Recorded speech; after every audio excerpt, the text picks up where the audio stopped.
අපිට නම් මෙන්න මේ වගේ අත්දැකීමක් ගන්න වෙන්නේ. ඒත් බලන්නකො ළමයි මේ සීතාදික රටවල් වල කොහොමද මේ මිනිස්සු ජීවත් වෙන්නේ කියලා. බෝතලයකින් එහෙම වතුර එළියට දාද්දි එවෙලෙම ගල්ලෙනවානේ. අම්මෝ මට නම් හිතා ගන්න බෑ.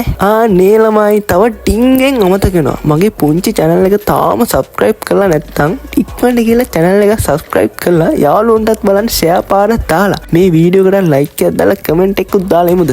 මොකද ඔයා කරන චූටි දේෙන් තමයි මං ඊළඟ වීඩියෝ එකක් ගෙන්න මම මාර විදියට මොටිවේෂන් වෙන්නේ. යන් ඉක්මනට ගිහලා ළමයි මේ වැඩේ කරලා එන්න. බලන්නකෝ මේ සීතාදික රටවල වල මිනිස්සු එදා දවස ආතල් එකේ ගත කරන හැටි කොහොමද කියලා. ඇත්තටම ආතල් නෑ ලොකු දුකක් තියෙනවා. ඒත් ඉතින් අපිට ආතල්නේ.